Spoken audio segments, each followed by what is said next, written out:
Clip number 405۔ اس clip میں آپ سورہ انفال کی آیت نمبر 30 سے 31 تک کی تلاوت، ترجمہ اور تفسیر قرآن صراط الجنان سماعت فرمائیں گے۔ بسم اللہ الرحمن الرحیم۔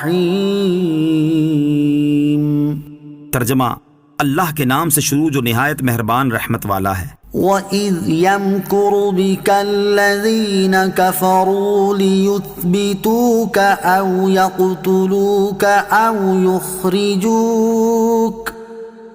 وَيَمْكُرُونَ وَيَمْكُرُ اللَّهُ وَاللَّهُ خَيْرُ الْمَاكِرِينَ۔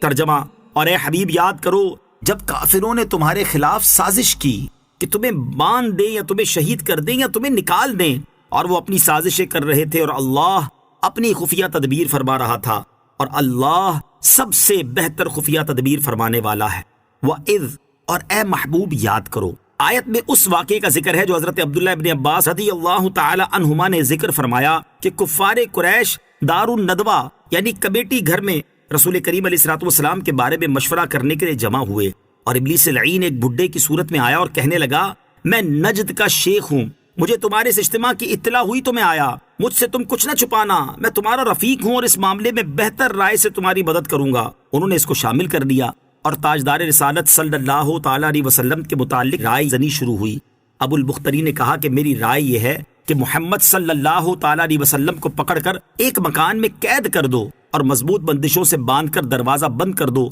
صرف ایک سوراخ چھوڑ دو جس سے کبھی کبھی کھانا پانی دیا جائے اور وہیں وہ ہلاک ہو کر رہ جائیں۔ اس پر شیطان لعین جو شیخ نجدی بنا ہوا تھا بہت ناخوش ہوا اور کہا، بڑی ناقص رائے ہے، جب یہ خبر مشہور ہوگی تو ان کے اصحاب آئیں گے اور تم سے مقابلہ کریں گے اور انہیں تمہارے ہاتھ سے چھڑا لیں گے۔ لوگوں نے کہا شیخ نجدی ٹھیک کہتا ہے۔ پھر حشام بن عمر کھڑا ہوا، اس نے کہا میری رائے یہ ہے کہ ان کو یعنی محمد صلی اللہ تعالی علیہ وسلم کو اونٹ پر سوار کر کے اپنے شہر سے نکال دو، پھر وہ جو کچھ بھی کرے اس سے تمہیں کچھ ضرر نہیں۔ ابلیس نے اس رائے کو بھی ناپسند کیا اور کہا، جس شخص نے تمہارے ہوش اڑا دیے اور تمہارے دانش مندوں کو حیران بنا دیا، اس کو تم دوسروں کی طرف بھیجتے ہو، تم نے اس کی شیریں کلامی نہیں دیکھی ہے، اگر تم نے ایسا کیا تو وہ دوسری قوم کے دلوں کو تسخیر کر کے ان لوگوں کے ساتھ تم پر چڑھائی کر دیں گے۔ اہل مجمع نے کہا شیخ نجدی کی رائے ٹھیک ہے۔ اس پر ابو جہل کھڑا ہوا اور اس نے یہ رائے دی کہ قریش کے ہر خاندان سے ایک ایک عالی نسب جوان منتخب کیا جائے اور ان کو تیز تلواریں دی جائیں، وہ سب یکبارگی حضور علیہ الصلوۃ والسلام پر حملہ آور ہو کر قتل کر دیں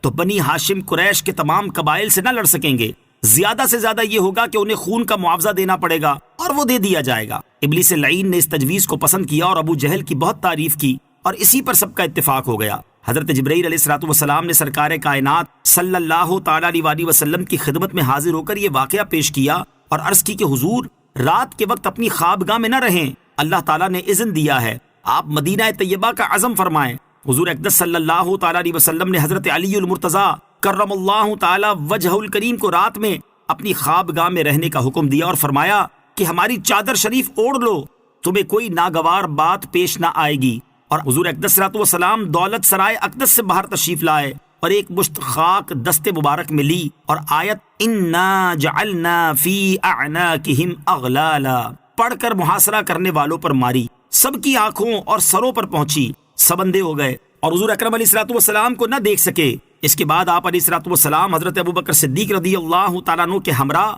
غار ثور میں تشریف لے گئے اور حضرت علی المرتضیٰ کرم اللہ تعالیٰ وجہ الکریم کو لوگوں کی امانتیں پہنچانے کے لیے مکہ مکرمہ میں چھوڑا۔ مشرکین رات بھر سید عالم صلی اللہ تعالیٰ علیہ وسلم کے دولت سرائے اقدس کا پہرا دیتے رہے۔ صبح کے وقت جب قتل کے ارادے سے حملہ آور ہوئے تو دیکھا کہ بستر پر حضرت علی کرم اللہ تعالیٰ وجہ الکریم ہیں۔ ان سے حضور علیہ الصلوۃ والسلام کے بارے میں دریافت کیا کہ کہاں ہیں، تو انہوں نے فرمایا ہمیں معلوم نہیں۔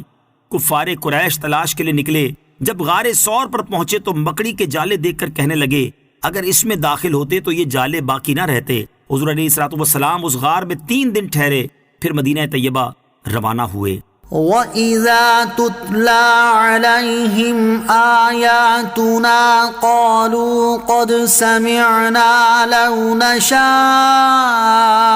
لَقُلْنَا مِثْلَ هَذَا إِنْ هَذَا إِلَّا أَسَاطِيرُ الْأَوَّلِينَ۔ ترجمہ، اور جب ان کے سامنے ہماری آیات کی تلاوت کی جاتی ہے تو کہتے ہیں بے شک ہم نے سن لیا، اگر ہم چاہتے تو ایسا کلام ہم بھی کہہ دیتے۔ یہ صرف پہلے لوگوں کی داستانیں ہیں۔ وَإِذَا تُتْلَى عَلَيْهِمْ آيَاتُنَا،